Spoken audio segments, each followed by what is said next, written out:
नमस्कार, सत श्री अकाल, राम राम साहब, खम्बागणी वणक्कम। आप सभी का ऑल्टरनेट मीडिया में फिर से स्वागत है और सभी को विजयदशमी की बहुत बहुत शुभकामनाएं। कहते हैं good always wins over evil and this is what reflects कि इतना बड़ा ज्ञानी रावण, मतलब 10-10 सरों वाला, पर अपनी बुराइयों के चलते धाराशायी हो गया। So win over your good parts and defeat over your evils. इसी के साथ we have डॉक्टर अंकित शाह और आज हमारा जो टॉपिक है बहुत इंटरेस्टिंग है क्योंकि हम 3-4 वेरी वेरी क्या बोलते हैं डिफरेंट एंगल से डिफरेंट चीजों को कवर करने वाले हैं। Ankit, a very warm welcome. Let's get started with the Indian marriage system. जी, over to you. Ji.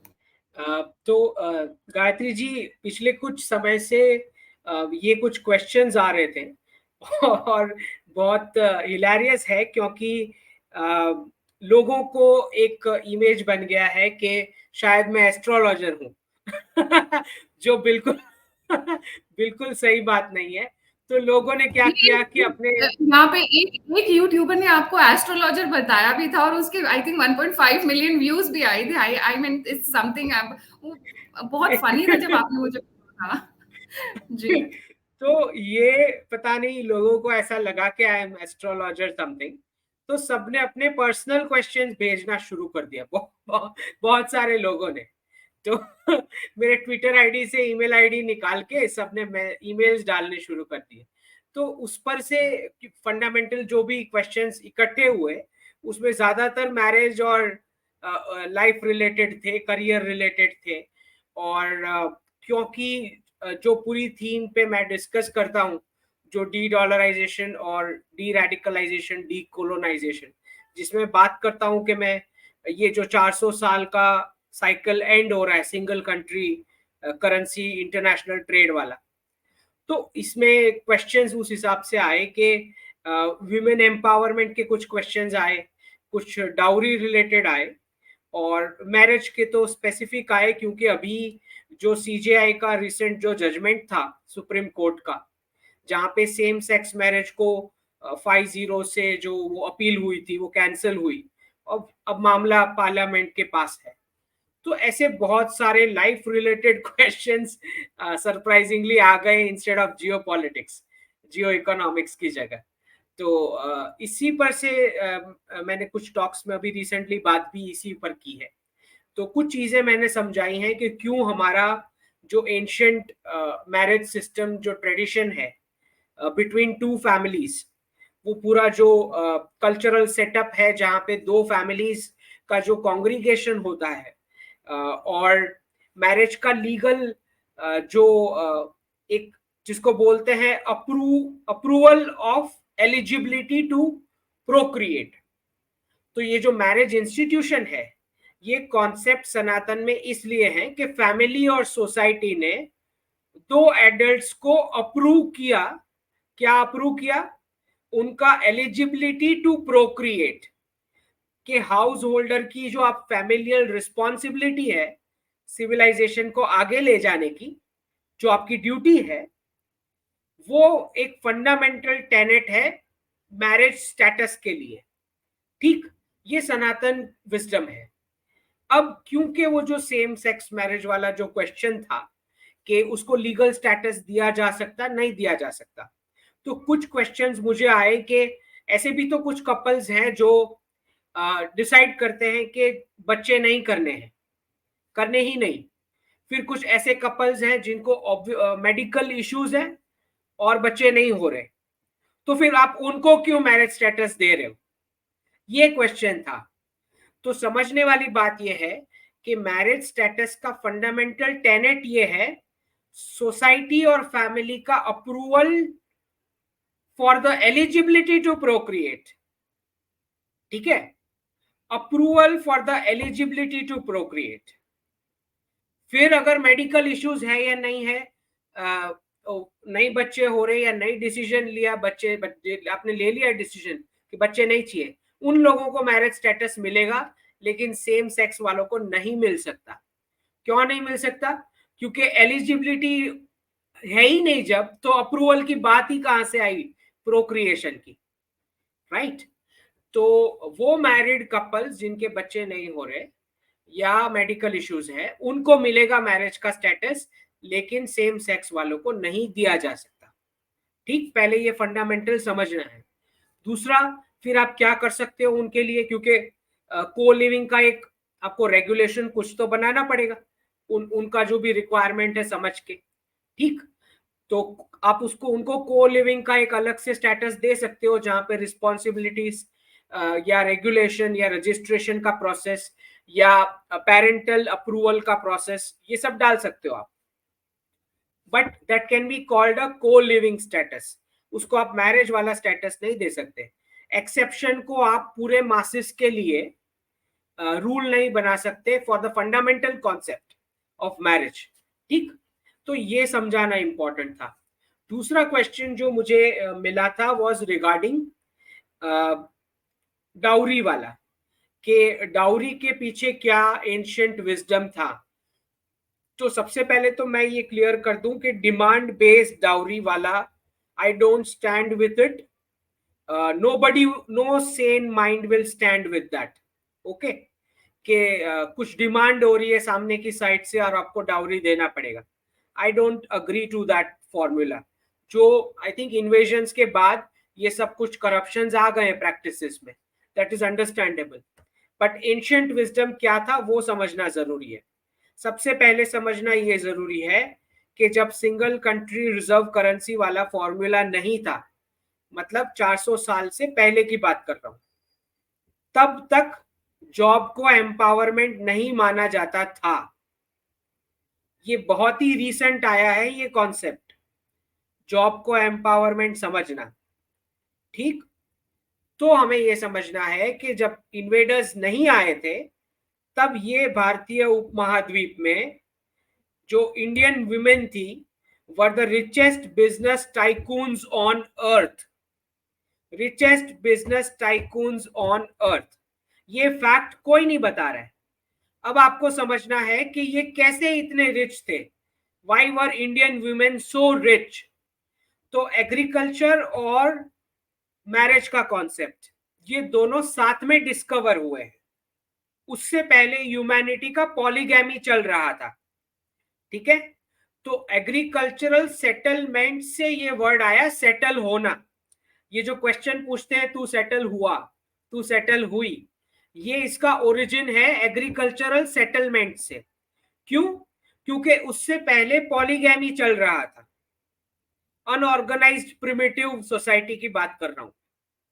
Agriculture के डिस्कवरी के बाद वुमेन एम्पावरमेंट शुरू हुआ कि नहीं, आपको एक फैमिली यूनिट बनाना पड़ेगा, एक जगह पे सेटल होना पड़ेगा, वहां पे जमीन पे काम करना पड़ेगा, वहां से उपज आएगी, उसका आप हार्वेस्ट लोगे, उसी में आपका कंजम्पशन और पूरा इकोनॉमी चलेगा। ठीक, तो वुमेन एम्पावरमेंट तो शुरू ही यहां से हो गया था with the core sector of agriculture, farming, food processing, logistics, manufacturing, entrepreneurship. तो पॉलीगैमी से मोनोगैमी होते ही that is the starting point of empowerment of women. ठीक, अब हमें यह समझना है कि ये सारे कोर सेक्टर्स, क्योंकि ह्यूमैनिटी एग्रीकल्चर ही that was the main activity, और फिर बाकी सारी इकोनॉमिक एक्टिविटी उसके ब्रांचेस थे, जैसे कैटल रियरिंग हो गया, टेक्सटाइल हो गया, जो सिल्क और मलमल जाता था पूरे वर्ल्ड को सिल्क ट्रेड रूट से, स्पाइसेस ट्रेड हो गया, ठीक है, हैंडीक्राफ्ट हो गया, कॉटेज इंडस्ट्री, ठीक है, टेक्सटाइल, ये सब वुमेन डोमिनेटेड बिजनेसेस थे, सारे के सारे। Alright, this is why Indian women were the richest business tycoons on earth invaders आने से पहले। ठीक, ये था रियल एम्पावरमेंट, जिसको एम्पावरमेंट बोलते हैं। अब हमें ये समझना है, मुझे लोग बोलेंगे अच्छा अंकित जी तो बात कर रहे हैं 400 साल, उससे भी पहले ही पुरानी बात कर रहे हैं, अभी तो सारा एग्रीकल्चर तो बेचारा गरीब है, फार्मर तो गरीब है, अंकित जी तो ये बात कर रहे हैं। तो मैं आपको बता रहा हूं कि ये डिकेड में वो 400 साल की जो साइकिल है सिंगल कंट्री रिजर्व करेंसी वाली, जिसने सारे कोर सेक्टर्स को तबाह कर दिया, वो एंड हो रही है ये इस डिकेड में। तो वापस सारे कोर सेक्टर रियल वैल्यूएशन पे आ जाएंगे, farming, food processing, logistics, precious metals, right, manufacturing, defence और स्पेस टेक, ये जो दो नए हैं, ये सारे कोर सेक्टर्स वापस करेक्ट वैल्यूएशन पे आ जाएंगे आफ्टर दिस डिकेड। ठीक है, तो मैं जो आपको बता रहा हूं कि वो क्लासरूम से जॉब वाला मॉडल ह्यूमन ट्रैफिकिंग का, जो pound as a single country reserve currency British classroom format से डिजाइन किया गया था स्लेव्स बनाने के लिए, वो ये डिकेड में एंड हो रहा है। तो ये डी डॉलराइजेशन के साथ सर्विसेज सेक्टर के बहुत सारे जॉब्स वर्ल्ड वाइड जाएंगे। ठीक है, मैं भारत की नहीं बात कर रहा, ठीक है, ये वेस्ट से शुरू होना है। ठीक, तो सर्विसेज सेक्टर को जो ये पुश मिला था वो पॉसिबल था, वो ब्रिटिश क्लासरूम से जॉब में जाना compulsory, that was possible because of single country reserve currency. ठीक है, तो लोगों को ये समझना है कि अगर मैं कोर सेक्टर्स में वापस जाने की बात कर रहा हूं, क्योंकि कुछ आईटी वाले बता रहे थे कि हमको डाइवर्सिफाई कैसे करना है, तो मैंने उनको एडवाइस दिया कि आपको manufacturing tech, agri tech, food processing, logistics, ये वाले sectors, space tech, defence tech, उसमें डाइवर्सिफाई करना है। ठीक है, तो ये सारे कोर सेक्टर्स अब वापस रियल वैल्यूएशन में आएंगे, पहले हमें ये समझना है। दूसरा हमें ये समझना है कि कैसे वैल्यूएशन खत्म कर दी गई थी ये सारे सेक्टर्स की।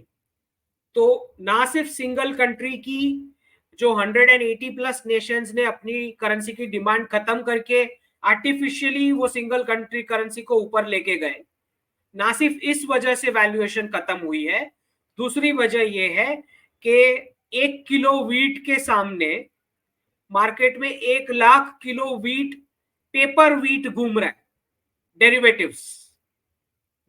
तो बजाय इसके के ओरिजिनल एसेट डेरिवेटिव को वैल्यू करे, पेपर एसेट वैल्यू कर रहा है एक्चुअल वीट को जो खाली 1 किलो है।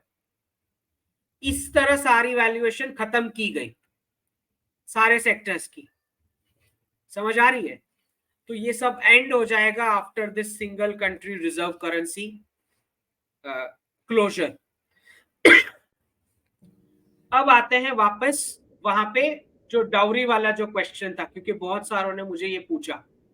तो अभी जो हमारी सिस्टम है और एंशिएंट जो विजडम था, इसके पीछे ये था, हम क्योंकि वेस्टर्न टेम्पलेट वाली इक्वालिटी में मानते ही नहीं, क्योंकि वेस्ट के वहां तो कोई फेस्टिवल्स ही नहीं है, उन्होंने आर्टिफिशियली फेस्टिवल्स खड़ी की है, फादर्स डे, मदर्स डे, क्योंकि पूरे साल तो कोई रिस्पॉन्सिबिलिटी आपको लेनी नहीं है, तो एक दिन आप जाके उल्लू बना के आ गए पेरेंट्स को।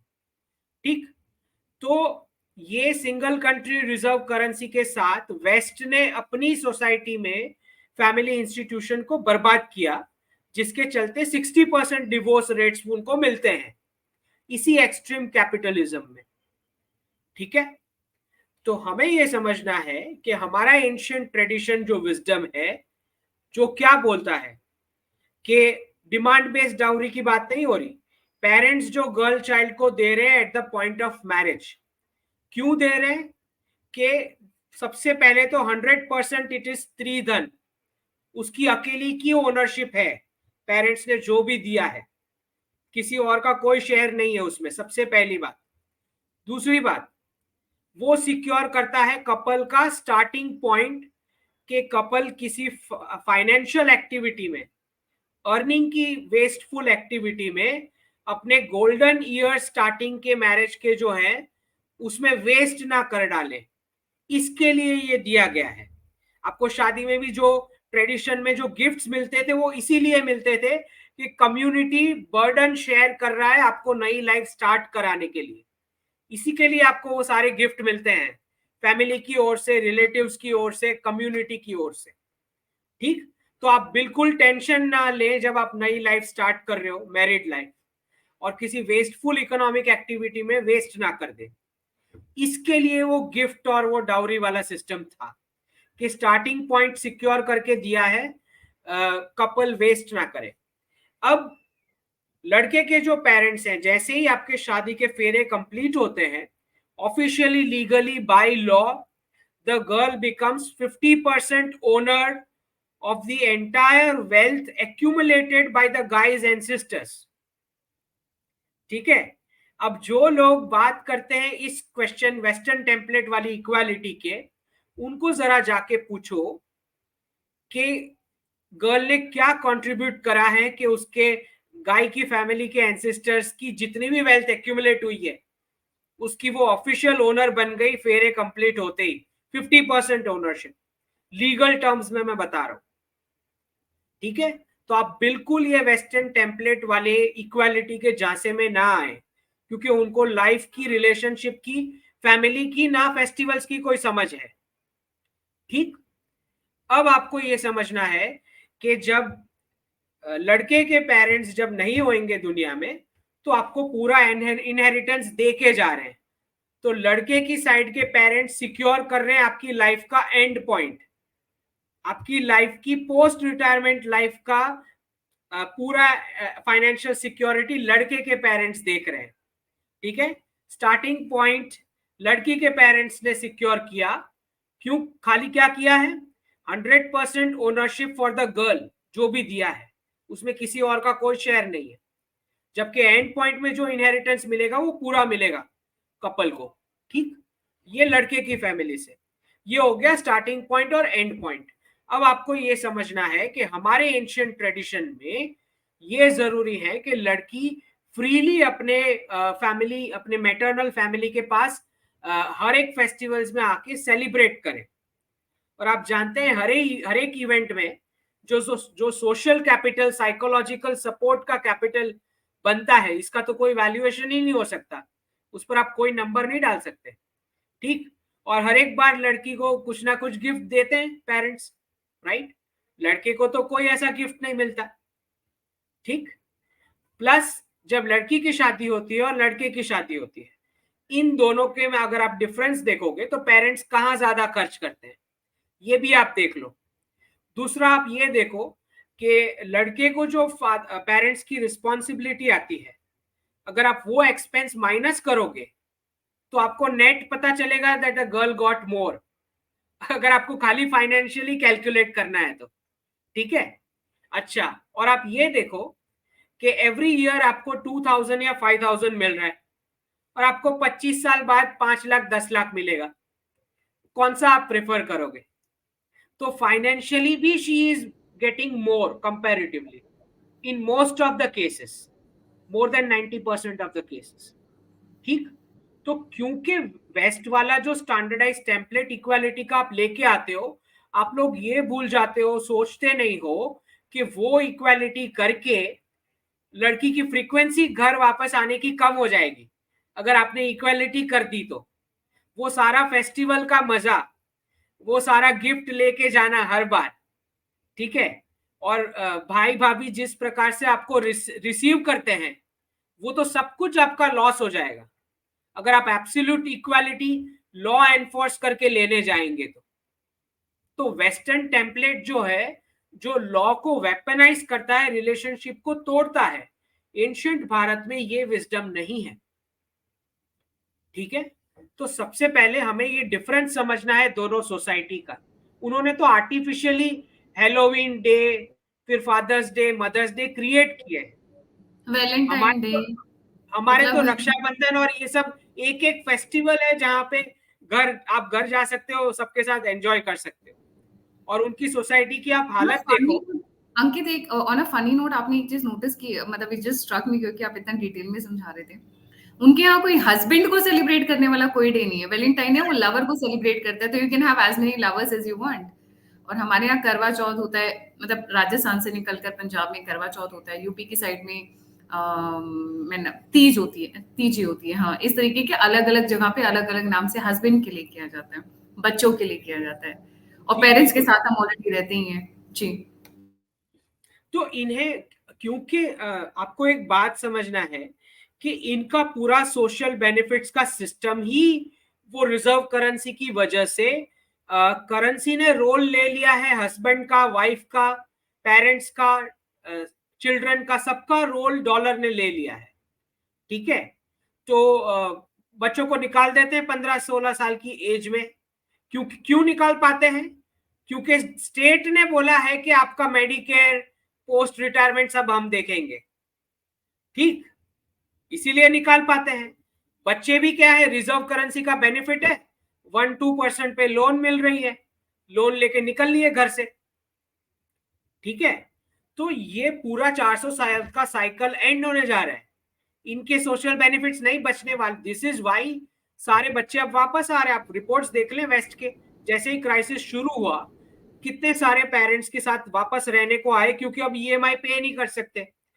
तो ये सिंगल कंट्री रिजर्व करेंसी ने जिस प्रकार से फैमिली इंस्टीट्यूशन को वेस्ट में खोखला करके तोड़ दिया है, हमें ये बेवकूफी नहीं करनी है जो हम उस रास्ते पे चलेंगे। हमारा तो एंशिएंट भारत का एकदम ट्रेडिशनल विजडम है which makes complete sense. उनके 60-70% Western women are on medication today, prescription drugs. क्यों? क्योंकि सोशल कैपिटल उनको समझ ही नहीं आती बात, ठीक है। आज अब जब कोई किसी स्टेट में आप बोलते हो क्रैकर्स बर्न नहीं करने दिवाली को, पोल्यूशन हो जाएगा, जब आप ये बोलते हो तब कोई कैलकुलेट करने बैठा है कि कितना सोशल कैपिटल का नुकसान हुआ। जो सब साथ में सेलिब्रेट करते थे उसका क्या, जिस पर आप कोई नंबर नहीं डाल सकते। जो साइकोलॉजिकल सपोर्ट मिलता था सोसाइटी के कांग्रीगेशन में, उस लॉस का क्या, राइट। तो ये एंशिएंट भारत के विजडम को क्वेश्चन करने से पहले आप उसका इफेक्ट सोचें कि कितना मल्टीप्लायर इफेक्ट नेगेटिव आएगा। आज जब आपने एंशिएंट भारत सिस्टम से आप बाहर निकल के क्लासरूम टू जॉब वाले ब्रिटिश मॉडल में बैठ गए, तब आप सोचो कि क्या इंपैक्ट आया है इसका। Every third year you are in a different society. आपके बैंकर्स चेंज हो गए, आपके एम्प्लॉयर्स चेंज हो गए, आपके नेबर्स चेंज हो गए, रिलेटिव कोई घर पे आ नहीं रहा। तो आज आपकी इतने सारे केसेस हैं गायत्री जी, जो फियाट डॉलर सिटीज की मैं हर टॉक में बात करता हूं, राइट, अर्बन जो वेस्टर्न टेम्पलेट पे चलती है, कितने सारे केसेस हैं ये सिटीज में। शादी करने के बाद पता लगता है कि ये तो कितना ऑड बिहेव करता है कितना ऑड बिहेव करती है। क्यों ऐसा होता है? Because of this social capital which is totally missing. क्योंकि वो फेस्टिवल्स की वजह से, वो एंशिएंट भारत विजडम वाली फैमिली यूनिट की वजह से जो सोशल इंटरेक्शन हो रहा था, जो साइकोलॉजिकल सपोर्ट मिल रहा था, वो सब गायब हो चुका in this job model, right.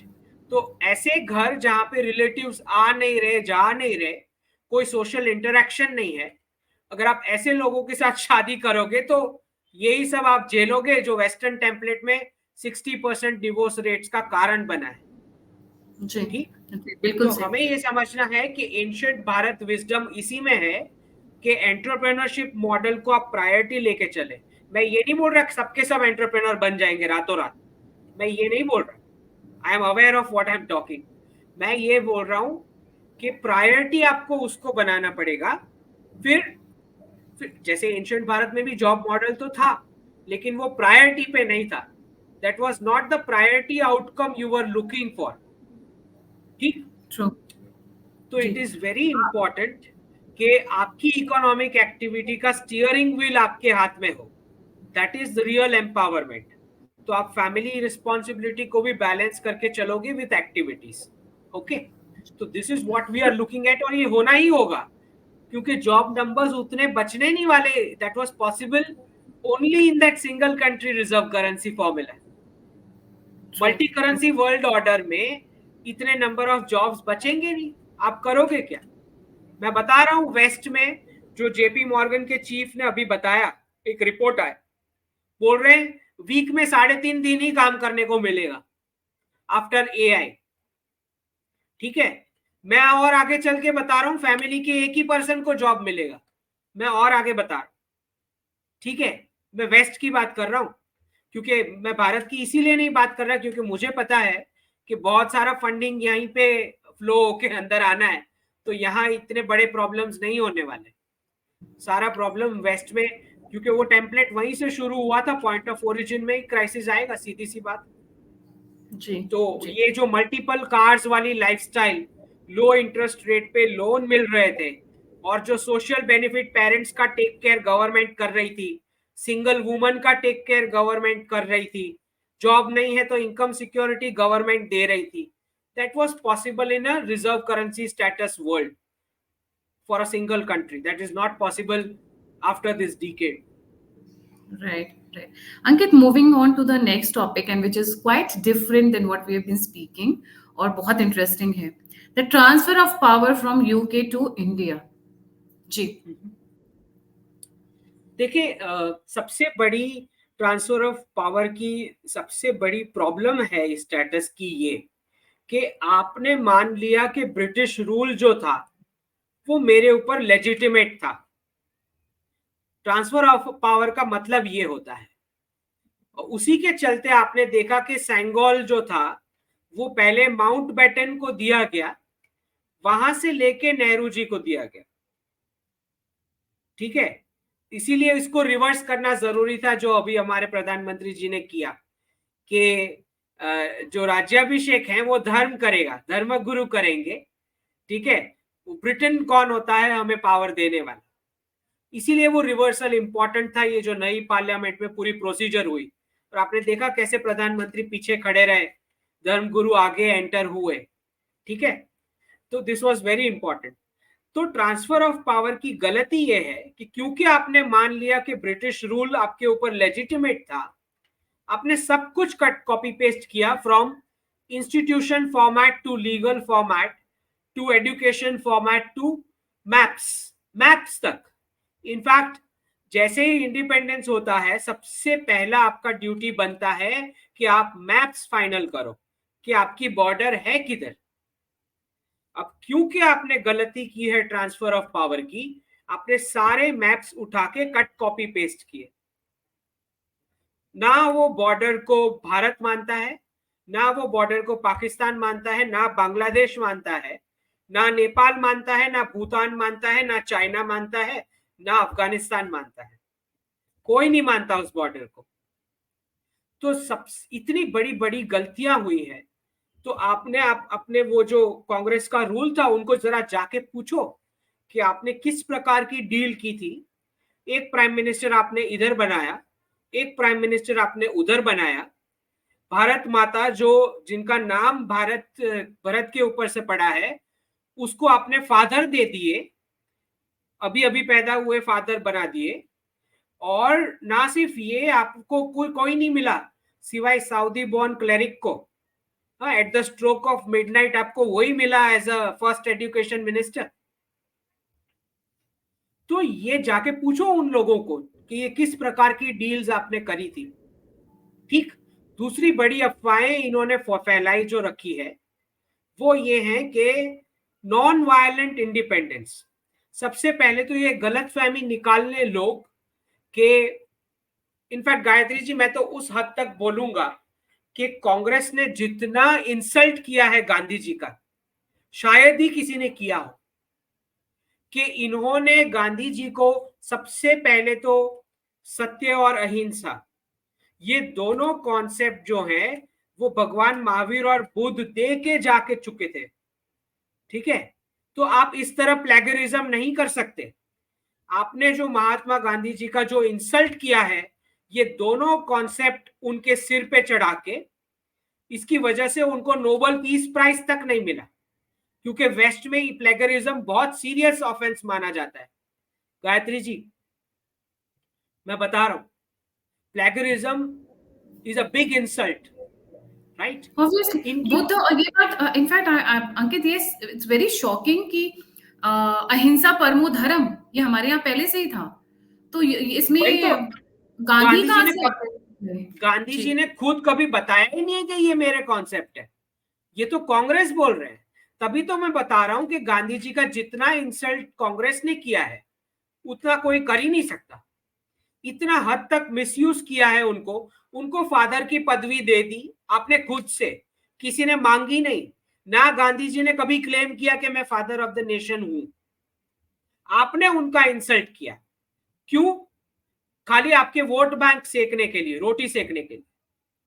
ठीक है, आप खुद जानते हो कि भारत माता जिनका नाम भरत से पड़ा है उनके फादर 1800 में कैसे जन्म हो गया. तो गांधी जी के साथ जितनी भी इनजस्टिस हुई है, ये सब की सब इसके लिए कांग्रेस जिम्मेदार है। ना सिर्फ ये, गांधी जी माने जाते हैं महात्मा किस लिए माने जाते हैं? वो अपनी मिनिमलिस्टिक लाइफ के लिए माने जाते हैं। ठीक है, इन लोगों ने करेंसी के ऊपर उनका फोटो छाप दिया, कांग्रेस वालों ने। Completely opposite. Note note note. और वो कहा है, वो तो एक धोती और एक डंडी के साथ पूरा जिंदगी एक बिताते हैं। एक पर्सन है जो कॉन्सेप्ट लेके आया मिनिमलिस्टिक लाइफ का, उसको आप व्हीकल ऑफ कंजम्पशन पे उनका फोटो लगा रहे हो। आप मुझे बताओ कितना इंसल्ट गांधी जी का इन्होंने किया है कांग्रेस वालों ने। हर जगह उनका फोटो और नाम चिपका के गली गली चौराहे के ऊपर हर जगह फोटो लगाया है, जितना खर्च किया है उसके ऊपर, सिर्फ और सिर्फ अपनी वोट बैंक के लिए। अगर गांधी जी आज होते तो हर एक चौराहे, मोहल्ले, रूम्स में से हर जगह से अपना फोटो हटवा देते कि ये वेस्टफुल एक्सपेंडिचर है, इसकी जगह हरिजन गरीबों के ऊपर खर्च करो। ठीक, तो ये पूरा। और फिर नॉन वायलेंट, गांधी जी ने कभी बोला ही नहीं है मैंने नॉन वायलेंट एग्जिट करवाई। उन्होंने नॉन वायलेंट एग्जिट खाली ब्रिटिशर्स को करवाई। हमने तो वायलेंस झेला है, पार्टीशन हुआ है हमारी कंट्री का, इतने सारे लोग मरे हैं। आप किस बात पे बोलते हो कि नॉन वायलेंट इंडिपेंडेंस था? तो कांग्रेस पार्टी ने जितने झूठ चलाए हैं गांधी जी का इंसल्ट करने में, कोई कोई कसर नहीं छोड़ी इन्होंने। और मुझे तो आश्चर्य होता है कि कोई बताता नहीं ये सब चीजें। आप vehicle of consumption, currency note जो होती है, it is called a vehicle of consumption. ठीक है ना, आप उससे कुछ चीज परचेज करते हो कंजम्पशन के लिए, जबकि गांधी जी बता रहे हैं मिनिमलिज्म लाइफ, कि कम से कम रिसोर्सेस में कैसे जीना है। तो ये गांधी जी कंप्लीटली को उल्टा। जिस प्रकार से एक कूपन कोड बना दिया कांग्रेस पार्टी ने, ऐसे बार बार स्वाइप करने को, और जितना इंसल्ट हुआ है, मतलब अनबिलीवेबल है। और ये तो सबको ये बताना पड़ेगा, मानना पड़ेगा कि ये सारा सब कुछ गलत हुआ है। आपने नॉन वायलेंट बोला, वो नॉन वायलेंट एग्जिट खाली ब्रिटिशर्स के लिए थी, आपके लिए नहीं थी। आपका तो भरपूर वायलेंस हुआ है, आपका पार्टीशन हुआ है। ठीक, सत्य और अहिंसा ऑलरेडी भगवान महावीर और बुद्ध दे के जा चुके हैं। आप प्लेगरिज्म नहीं कर सकते। गांधी जी ने कभी क्लेम नहीं किया कि ये मेरे कॉन्सेप्ट है, उन्होंने खुद कभी नहीं किया। दूसरा, आप टेक्स्ट बुक्स में बताते हो Gandhi ji is a freedom fighter. Gandhi ji बोलते हैं कि गांधी जी बोले मैं फाइटिंग नहीं करूंगा, और आप बोल रहे हो फ्रीडम फाइटर। आप किसे बेवकूफ बना रहे हो? सिर्फ और सिर्फ आपके वोट बैंक के लिए। आपको फ्रीडम फाइटर और फ्रीडम नेगोशिएटर का फर्क नहीं समझ आता? इतना भी कॉमन सेंस नहीं है आपको? आप सुभाष चंद्र बोस को बोलेंगे फ्रीडम फाइटर, मुझे समझ में आती है बात। रानी लक्ष्मीबाई को बोलेंगे, मुझे समझ आती है बात। भगत सिंह को बोलेंगे, मुझे समझ आती है बात। गांधी जी तो खुद बोल चुके फाइटिंग नहीं करनी है, तो आप उनको फ्रीडम फाइटर का लेबल क्यों दोगे? उनका, गांधी जी का बहुत बड़ा रोल था फ्रीडम नेगोशिएटर का। पर कांग्रेस को लगता है कि अगर फ्रीडम नेगोशिएटर का वर्ड का इस्तेमाल हुआ तो सारी पोल खुल जाएगी। इन्होंने जो करा है, एक प्राइम मिनिस्टर इधर बनाया, एक प्राइम मिनिस्टर उधर बनाया, है ना, ये दिक्कत है। तो मेरा तो ये डिमांड है इस गवर्नमेंट को, लोगों को अवेयर करना चाहिए कि गांधी जी का कितना इंसल्ट इन्होंने करा है कांग्रेस वालों ने। हर बार सारे क्राइम के बाद आप उनको कूपन कोड की तरह इस्तेमाल करते हो। एटीएम इनको कार्ड, बिल्कुल कोई शर्म नहीं आती। इनके इसी हरकतों की वजह से वो जो प्लेगरिज्म हुए दो कॉन्सेप्ट का, सत्य और अहिंसा, इसी की वजह से नोबेल पीस प्राइज नहीं मिला उन्हें, गांधी जी को। क्योंकि वेस्ट में plagiarism is a serious issue. आपको नहीं लगता सीरियस इशू, क्योंकि आप हर चीज कट कॉपी पेस्ट करते हो। आपने मैप जैसे कट कॉपी पेस्ट जो कर दिए। तो ये इनको पूछो, कांग्रेस वालों को पकड़ पकड़ के, जहां जहां गांधी जी के बाजू में खड़े रहते हैं, उनको पूछो कि आपने कितना इंसल्ट किया है गांधी जी का। तो मुझे लगता है कि गवर्नमेंट को ये चीज रेक्टिफाई करनी चाहिए। करेंसी नोट्स पर गांधी जी का फोटो डालना उनका अपमान है, और जितना जल्द हो सके हर जितनी भी जगह पर आपने गांधी जी के फोटोज डाले हैं, वो कभी भी अगर जिंदा होते तो इस प्रकार का वेस्टफुल एक्सपेंडिचर नहीं होने देते। वो तो खिलाफ थे इस प्रकार के खर्च के, जो मिनिमलिस्टिक लाइफ की बात करते हैं। तो क्योंकि मुझे बहुत गुस्सा बोलते बोलते गुस्सा आ जाता है, क्योंकि मैं बता रहा हूँ, क्योंकि गुजरात से जो भी बड़े बड़े हमारे जो फ्रीडम नेगोशिएटर थे या फ्रीडम फाइटर्स थे, सरदार पटेल जी का जिस प्रकार का रोल था पूरे इंडिया को एक यूनियन में बांधना, राइट। अब आप देखो, बदमाशी देखो कि पूरे इंडिया के सारे यूनियन को इन्होंने बांधा, लेकिन कश्मीर इश्यू इन्होंने हैंडल किया, नेहरू जी ने, और आपने हालत देखी क्या हुआ है, ठीक है। तो ये जितने भी इनजस्टिस, हिस्टोरिकल रॉन्ग्स हुए हैं, और अब क्योंकि अब सोशल मीडिया हमारा एक वेपन बन चुका है, तो हम बिल्कुल बोलेंगे, जितनी भी इनजस्टिस हुई है हमारे साथ, हम इस पर वॉइस करेंगे, बिल्कुल बोलेंगे, और ये प्लेटफॉर्म है, हम इसका पूरा इस्तेमाल करेंगे।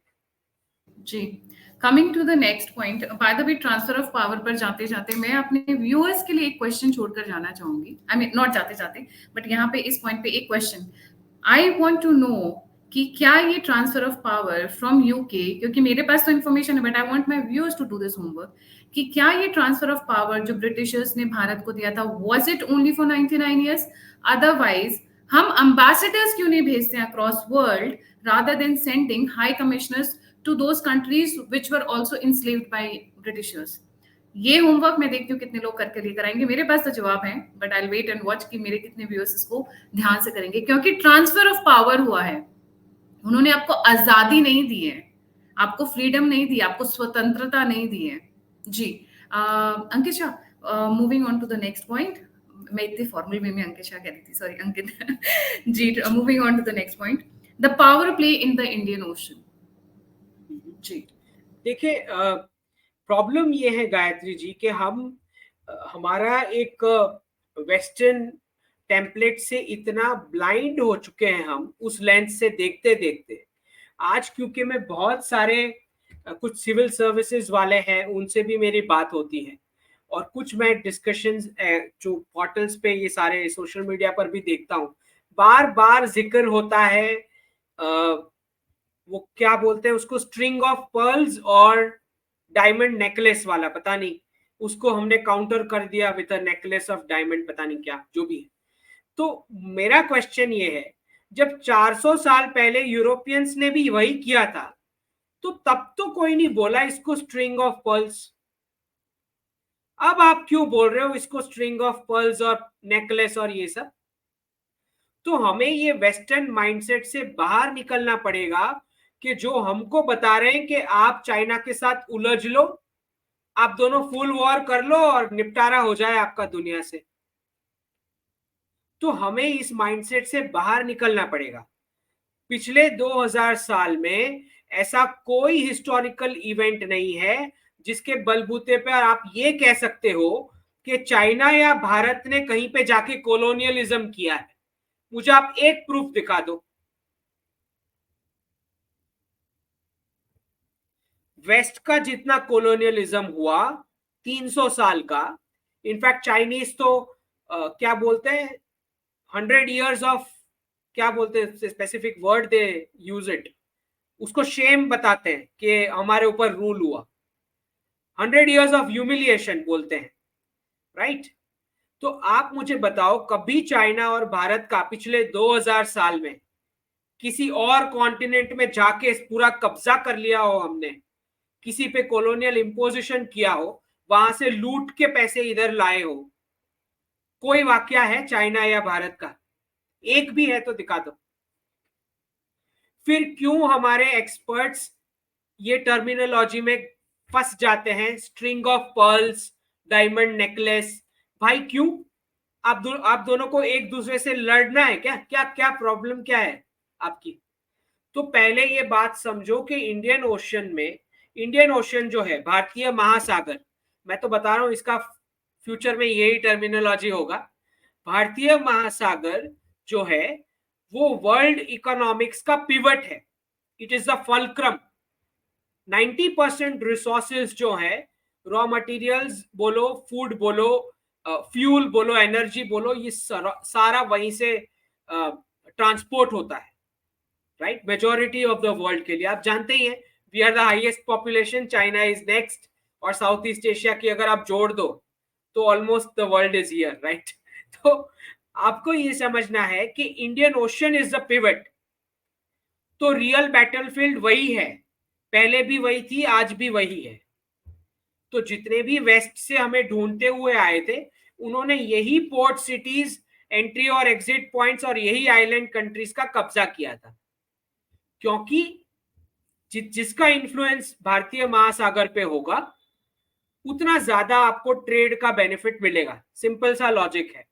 और क्योंकि अब आप कब्जा नहीं कर सकते, तो you use trade and billions of dollars of line of credit, loans and investments, ठीक है।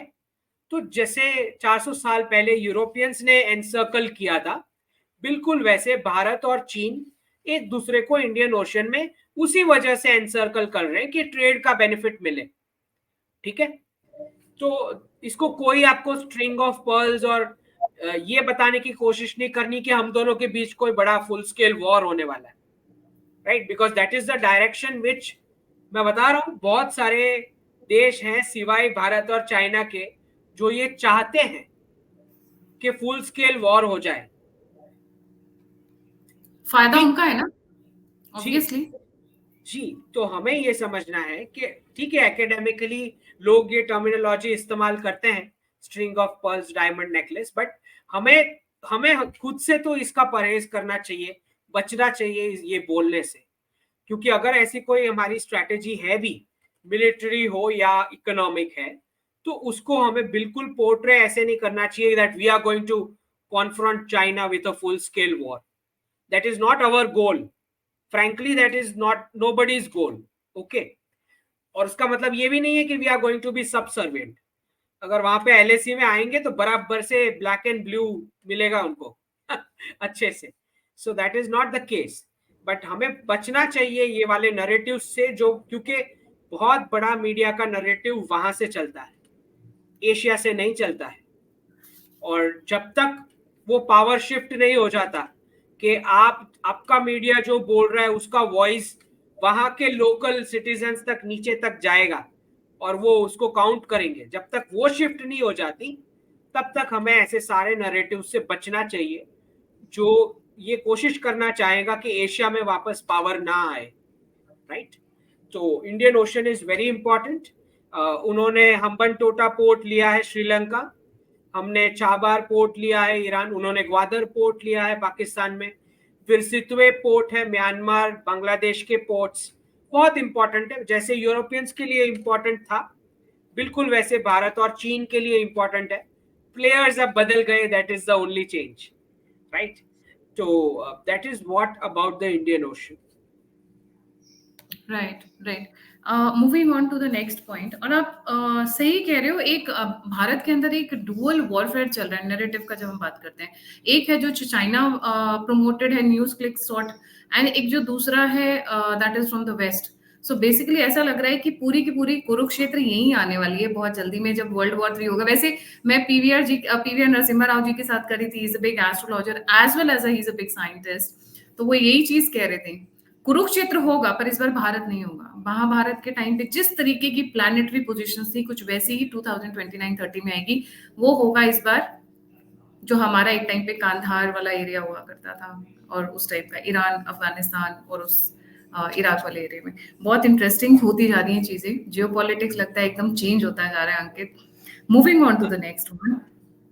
3 कंट्रीज हैं, अगर हमने अपने बच्चे भेजना कम कर दिए उधर, ऑन अ फनी नोट, अपने स्टूडेंट्स को हमने रोक लिया और हमने अपना एजुकेशन सिस्टम क्या बोलते हैं डेवलप कर लिया, बेटर कर लिया, इंप्रूव कर लिया, तो 3 कंट्रीज तो घुटने पे आ जाएंगी, क्योंकि आज उनके ऊपर पहले से भी ज्यादा प्रेशर है। जी, ओवर टू यू।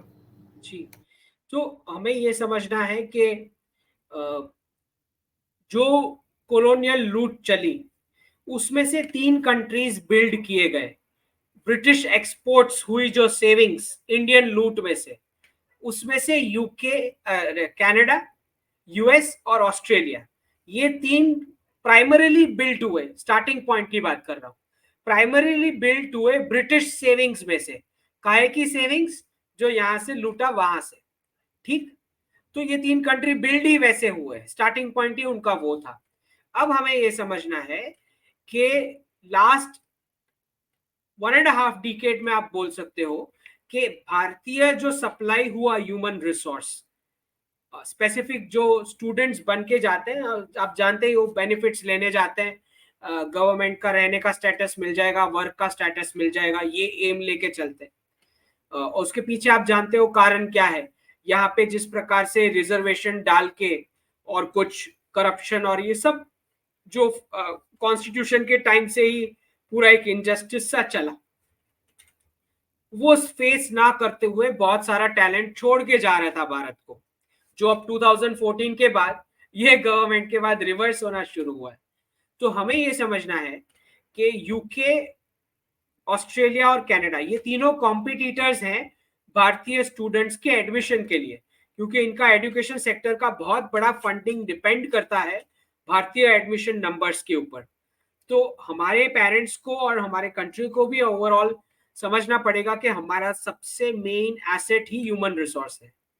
तो भारतीय परंपराओं से बड़ा किया गया ह्यूमन रिसोर्स, जिसको सेविंग्स की बात समझ में आती है, जो पैरासाइट फ्रीबीज वाली पॉपुलेशन ज़ोंबी नहीं बनती, जिसका एजुकेशन कंप्लीट अच्छे से हो पाता है, और जो नॉन न्यूजेंस वाली पॉपुलेशन है, जो किसी को परेशान नहीं करती, राइट। ये एक ही भारतीय प्रजा है। तो अगर हमें ह्यूमन रिसोर्सेज भेजना भी है तो हम हमारे स्ट्रैटेजिक पार्टनर्स जैसी कंट्रीज को भेजेंगे। फॉर एग्जांपल जापान, जिसकी पॉपुलेशन एज होने जा रही है, जो हमारे साथ फ्रेंडली भी है, राइट। तो जहां जहां हमारी स्ट्रैटेजिक पार्टनरशिप होगी, हम उनको सप्लाई करेंगे अगर ह्यूमन रिसोर्सेज जाना भी है तो आप जानते हैं ऑस्ट्रेलिया ने बहुत जल्द एफटीए साइन कर लिया सबसे पहले, और 2 यूनिवर्सिटीज यहाँ पे गिफ्ट सिटी में आ रही है, वुलंगोंग और डीकेन करके। और क्योंकि आप जानते ही हैं कि जो मैंने बताया, एजुकेशन सेक्टर उनका सरवाइव नहीं होगा, 2 साल में आधे से ज्यादा शटडाउन हो जाएंगी अगर इंडियन सप्लाईज नहीं मिली स्टूडेंट्स की, तो राइट। तो हमें जो है इस पर डिसीजन लेके, और क्योंकि कनाडा क्लियर ही दिख रहा है कि और ऑब्वियस भी है कि वो यूएस के स्फीयर ऑफ इन्फ्लुएंस में रहेगा, so you won't be able to have that much clout within Canada, जैसा आप ऑस्ट्रेलिया या यूके के साथ almost free trade agreement final होने की पोजीशन में है। तो वो नेगोशिएशन जब क्लोज हो जाता है तो वो एफटीए भी साइन हो जाएगा, as long as Rishi Sunak is there, that is confirm. तो आपको जो स्टूडेंट्स हैं इसके ऊपर, और कुछ फेक इलीगल एडमिशंस होते हैं, और जयशंकर जी ने जो अभी रिसेंट अपने टॉक्स में भी बताया बहुत क्लियर कि अभी और निकल के आएगा कि डिप्लोमेट्स ने क्या क्या इंटरनल इंटरफियरेंस किया है। तो जो मैंने ऑलरेडी प्रेडिक्ट कर दिया ही था बहुत टाइम पहले ही, जब फार्म प्रोटेस्ट हुआ तभी बता दिया था कि Justin Trudeau is involve in this. तो फार्म प्रोटेस्ट का बहुत बड़ा फंडिंग वहीं से आया है, कनाडा से। और वो जो 1000 के ऊपर जो रेड हुई है पंजाब स्टेट में, और आम आदमी पार्टी का जो पिन ड्रॉप साइलेंस है, और जयशंकर जी ने जो बताया कि आजकल तो ऐसा 2 लोग तो बिल्कुल ही चुप हो गए हैं अंकित, सॉरी फॉर इंटरप्टिंग। एक तो जो पहलवान लोग थे, ठीक है, एकदम से सन्नाटा छा गया, और दूसरा अरविंद केजरीवाल, ऐसा लग रहा है Arvind Kejriwal doesn't exist, all of a sudden एकदम इवेपोरेट हो गए हवा में जी। तो जो 1000 के ऊपर रेड हुई है पंजाब स्टेट में, और जिस प्रकार से भागवत मान ने कोऑपरेट किया है, और जिस प्रकार से जयशंकर जी ने बताया कि और निकल के आएगा, तब वर्ल्ड को समझ में आ जाएगा कि हमने क्यों डिप्लोमेट्स को फायर किया, why are we asking for parity. तो फार्म प्रोटेस्ट में बहुत बड़ा फंडिंग, उसी फार्म प्रोटेस्ट के टाइम ही मैंने लिख दिया था कि this is coming from Justin Trudeau. तो बहुत क्लियर है वो भी निकल के आएगा। और बहुत ज्यादा यहाँ से जो कनाडा में ले इमिग्रेशन हुआ, ऐसा मानते हुए कि भाई हम विक्टिम्स हैं, अपने आप को फेक विक्टिम्स बना के लेके गए, और वहाँ के पूरा खालिस्तानी वाला जो स्पॉन्सरशिप हुआ, इसमें से भी कुछ कैनेडियन डिप्लोमेट्स का इंटरफियरेंस प्रूफ एविडेंस हो सकता है हमारे पास। तो Ankit, I think very clear that it will come. आपका फ्लो नहीं तोड़ना चाह रहे हो, but I think you can take 30 seconds. आपके बहुत धूप आ रही है मेरे ख्याल से चेहरे पे। हाँ, आई गेस हाँ, इसको it's okay, you can take 30 10 seconds so that you are comfortable. जी हाँ, it's fine, it's better now. जी, वो दिख रहा था कि आप एडजस्ट करने की कोशिश कर रहे हो। जी, इट्स फाइन नाउ। सो हाँ, जस्टिन ट्रूडो ने फंड किया था। जी हाँ, तो ये निकल के आएगा, बहुत ज्यादा इंफॉर्मेशन निकलेगी, और डिपेंड करता है कि अब कनाडा किस प्रकार से रिएक्ट करता है। तो अगर वो एस्केलेशन लैडर ऊपर जाएगा तो यहाँ से भी सारी इंफॉर्मेशन फिर बाहर आएगी कि फार्म प्रोटेस्ट में कैसे फंडिंग हुई थी, किस प्रकार से यहाँ से असाइलम और वीजाज और इमिग्रेशन का प्रोसेस किया गया खालिस्तानी एलिमेंट्स के लिए। तो फिर वो सब भी एक्सपोज होगा, जो रोल था एक डिप्लोमेट्स का। तो मुझे लगता है कि there will be no concession in this. तो कनाडा को जो है, it will face what it has done. और मुझे लगता है कि बाकी के फाइव आइज में सबको मैसेज चला गया है कि अगर कुछ एंटी भारत एक्टिविटीज पाई जाएंगी तो फिर आपके साथ भी पैरिटी वाला सिनारियो हो सकता है। तो सारी कंट्रीज मुझे लगता है अब गिन रही होंगी कि किसके डिप्लोमेट्स यहाँ ज्यादा बैठे हुए हैं। तो गलती करने से पहले अब सोच ले। जी, और बहुत फनी है ना कि वो पहले भी कैलकुलेट कर रहे होंगे, अच्छा हमारे डिप्लोमेट ने ऐसा तो नहीं किया, जिसने किया उसको वापस लेकर आओ, so that tomorrow they don't have any kind of evidence also. हाँ, एडजस्टमेंट अभी कर लो। अभी सारा वो कर लो, गिव एंड टेक कर लो। जी, बिल्कुल सही। जी अंकित,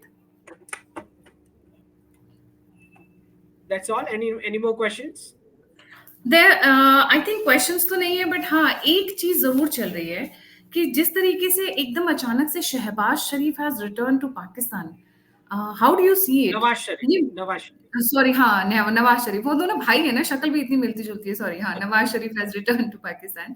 जी, मुझे ऐसा लगता है कि are they trying to extend a friendly hand towards India, because सभी को पता है नवाज शरीफ और मोदी के बीच में एक सटल अंडरस्टैंडिंग थी, एक सर्टन काइंड ऑफ कोऑपरेशन था, कहा जाता है बैकग्राउंड में। एंड वैसे ही आर्मी परेशान हो गई इमरान खान से। दूसरा पॉइंट, तीसरा पॉइंट, मतलब एफएटीएफ से बाहर तो आ गए हैं बेचारे, बट कटोरा लेकर फिर भी घूम रहे हैं। तो कहीं कुछ भारत की कृपा हो जाए, ट्रेड थोड़े खुल जाए या आसपास में थोड़ा संधि हो जाए, at least so that they can buy time. जी, नवाज शरीफ कमिंग टू पाकिस्तान। देखिए बहुत क्लियर है गायत्री जी कि अगर डी रेडिकलाइजेशन वाला प्रोसेस होना है तो ना सिर्फ पाकिस्तान, हर जगह ऐसी लीडरशिप चाहिए होगी। जो मैंने बताया कि एमबीएस को खुद internal with in Saudi Arabia पूरा क्लीन करना है मैस, और बहुत टाइम नहीं बचा है। विजन 2030 का टारगेट लेके वो चल रहे हैं। ठीक, तो Pakistan is a very big nuisance for them, for Saudi Arabia. क्योंकि आपने देखा होगा अभी कुछ रिपोर्ट्स आए हैं कि सारे भिखारी जो पाए जाते हैं सऊदी अरेबिया में वो पाकिस्तान सप्लाई करता है। तो उन्होंने अब उनके हज के नंबर्स भी कम कर दिए अप्रूव करना। और मैं बता रहा हूं, जैसे ही पीओके वाला कंप्लीट होगा प्रोसेस, पाकिस्तानियों को मुझे नहीं लगता गल्फ में कोई रखेगा। I am already giving you a prediction. PoK complete होते ही सारे के सारे पाकिस्तानी पूरे गल्फ में से वो टाटा बाय बाय होना है, फिर उनका कोई काम ही नहीं। राइट। ठीक है। बट इसमें ये जो नवाज शरीफ जो वापस आए हैं वो तो वापस आने ही थे, और इस पर ना सिर्फ भारत, सऊदी अरेबिया, यूएई और जो ITU2 अलायंस जो है, राइट, जो पूरा ये डी रेडिकलाइजेशन के प्रोसेस में अलाइंड है। ठीक, तो हर एक यही चाहेगा कि ऐसी लीडरशिप आए जो भारत के साथ नॉर्मलाइजेशन के लिए कुछ हेल्प कर सकती है। तो बिल्कुल सरप्राइज नहीं होगा कि जब कॉन्फ्लिक्ट हो जाएगा तो नवाज शरीफ का उसके बाद एक बहुत बड़ा रोल होगा नॉर्मलाइजेशन के प्रोसेस में। क्या पता महेंद्र सिंह धोनी एक फ्रेंडली क्रिकेट मैच के लिए चले जाएं, who knows, राइट? तो पीओके के बाद हमको क्या प्रॉब्लम है? कोई प्रॉब्लम नहीं है। We will send Mahendra Singh Dhoni for a friendly cricket match to Islamabad, क्या प्रॉब्लम है? और मुझे लगता है कि क्योंकि मंदिर इकोसिस्टम वापस पूरा रिवाइव करना है, मैंने जो सीएम शहबाज जो उनका ट्विटर हैंडल है उसको टैग करके जब वो पावर में थे तभी लिख दिया था कि मंदिर ecosystem is the only method कि आपको तुरंत कुछ कैश फ्लो होगा, हाथ में आएगा।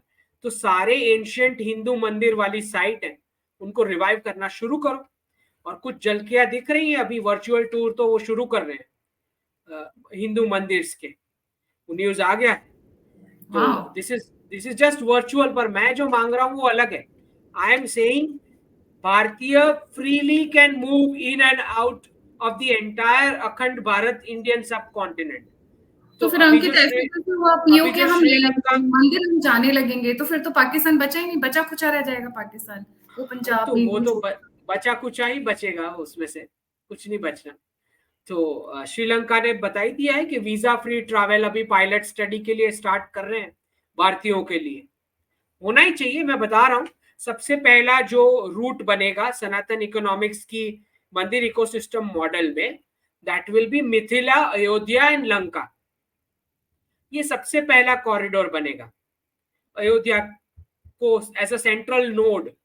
तो मंदिर इकोसिस्टम जो बनेगी वो till Saudi Arabia this side to Laos and Cambodia on the other side.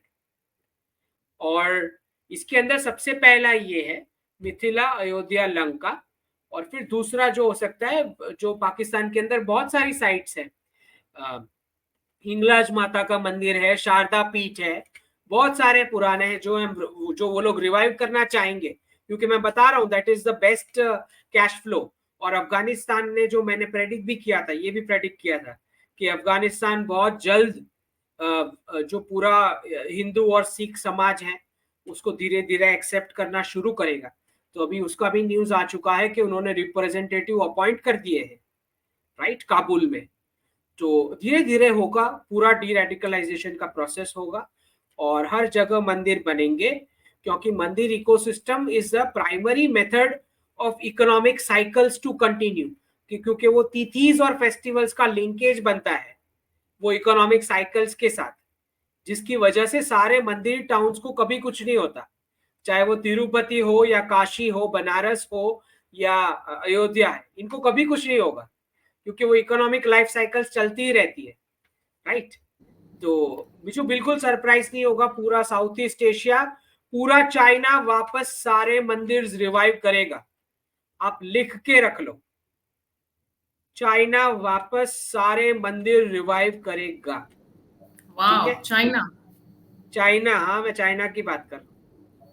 मैं ठीक है, रिपीट कर रही हूँ so that my viewers can listen. China is also going to revive the mandir all the ecosystem. mandirs, there are thousands of mandirs which were destroyed in the cultural revolution। आपको समझना है, ये इसका भी पूरा वही है। 1962 जो उन्होंने वॉर किया, वो कल्चरल रेवोल्यूशन 65 में लाने के लिए किया कि चाइनीज का जो एक प्राइड था भारतीय रिलीजियस प्रैक्टिसेस में, उसको एक फिजिकल पंच देने के लिए 1962 उनको करना पड़ा। वो करना नहीं चाह रहे थे 1962, उनको 1965 कल्चरल रेवोल्यूशन जो करना था उसके लिए जरूरी बन गया 1962 करना। क्योंकि मैं जानता हूं, this is my view point, क्योंकि लोग उसको पूरा मिलिट्री टेक ओवर की ओर देखते हैं कि भाई उनको कुछ कब्जाना था, उनको कुछ कब्जाना नहीं था। उनका ऑब्जेक्टिव था कि आप अगर आप 25 साल पहले चले जाओगे 1962 से, तो चाइनीज एम्बेसडर था यूएस में, हु शी करके, जिसने बोला कि Bharat rules China without firing a bullet across culturally for centuries. तो ये वो धार्मिक प्रैक्टिसेस की बात कर रहा था, बुद्धिज्म, टाओइज्म, वो वाली जो भारतीय इन्फ्लुएंस से बनी हुई थी, ठीक। तो उसको खत्म करने का डिसीजन 1962 की प्लानरी में लिया गया कि हमको ये रिलीजियस प्रैक्टिसेस नहीं चाहिए, because communism is opposite to religion, ठीक। उसके लिए उनको 1962 वाला वॉर करना पड़ा कि पहले लोगों की जो प्राइड है उसको खत्म करें। इसीलिए इंडिया को फिजिकल पंच दिया गया 1962 में। फिर 65 से कल्चरल रेवोल्यूशन शुरू हुआ, ठीक है। ये समझना है बैकग्राउंड पहले हमें कि कैसे हुआ था। फिर 1979 में डेंग शाओपिंग और कार्टर के बीच जो डील हुई कि आप हमें टेक्नोलॉजी दोगे, यूएस टेक्नोलॉजी देगा, उसके बदले में चाइना अपना इंटरनल कंजम्पशन खत्म कर देगा इकोनॉमिक्स का, इंटरनल इकोनॉमिक्स का। तो डेंग शाओपिंग ने आके सिंगल चाइल्ड पॉलिसी इंपोज की, ठीक है, पूरे चाइना में अपना कंजम्पशन खत्म कर दिया पूरी वर्ल्ड की फैक्ट्री बनने के लिए। बेसिकली चाइनीज लोगों के ऊपर जो टॉर्चर हुआ उसी की वजह से बाकी का world democracy, rights, freedom, art, culture ये सब एंजॉय कर रहा था। अब वो साइकिल बंद होने को आई with this single country reserve currency formula ending. अब वो साइकिल पॉसिबल नहीं है और चाइना के लिए वो एक्सपोर्ट्स पॉसिबल नहीं है to the west in the new world after the reset. इसीलिए अब शी जिनपिंग बोल रहे हैं इंटरनल कंजम्पशन साइकिल, वापस सारे मंदिर रिवाइव करो, वापस सारी फेस्टिवल्स लेके आओ और बर्थ रेट सब बढ़ाओ। ठीक है, दो प्रकार के रिवर्सल हो रहे हैं, 1962 जब धर्म को खत्म करने के लिए वॉर किया गया, अब उसको वापस वो सारा धर्म चाहिए, ठीक। और 1979 सिंगल चाइल्ड पॉलिसी जो बर्थ रेट्स खत्म कर दिए थे वर्ल्ड की फैक्ट्री बनने के लिए, अब उसको बर्थ रेट्स वापस चाहिए। तो these are the two reversals which we are looking at with the end of this single country reserve currency dollar. जी, thank you so much Ankit for joining.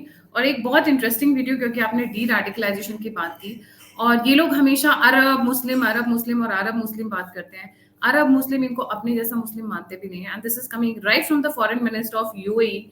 Let me just and let me say this in English so you can understand what I'm saying. I have translation. No, I know you have translation, but I just want to make sure you get it right. There will come a day that we will see far more radical extremists and terrorists coming out of Europe because of the lack of decision making, trying to be politically correct, or assuming that they know the Middle East and they know Islam and they know the others far better than we do. And I'm sorry, but that's pure ignorance. This is coming right from the place जहाँ से इस्लाम शुरू हुआ था। But anyways, the talks जी इसके ऊपर तो मैंने डाला है ना, प्रेडिक्शन बहुत क्लियर डाला है कि इनको बालिका वधू करना ही पड़ेगा। कहाँ जाएंगे ये बच के?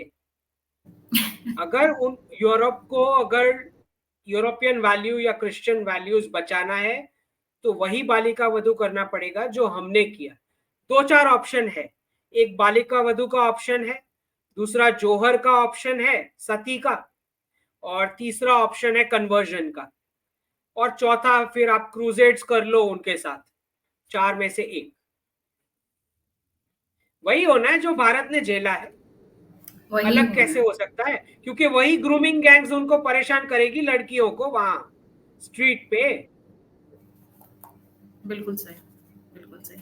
Thank you so much Ankit for joining. जाने से पहले सभी व्यूअर्स से रिक्वेस्ट है, please don't forget to like, subscribe and share the alternate media.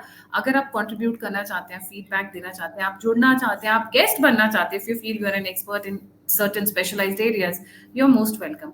तो सभी लिंक्स दिए हुए हैं, आप वहां से मेरे से कनेक्ट कर सकते हैं। इसी के साथ जय हिंद, जय श्री राम, हर हर महादेव, और सभी को दशहरे की बहुत बहुत शुभकामनाएं। थैंक यू अंकित। जय हिंद, जय हिंद।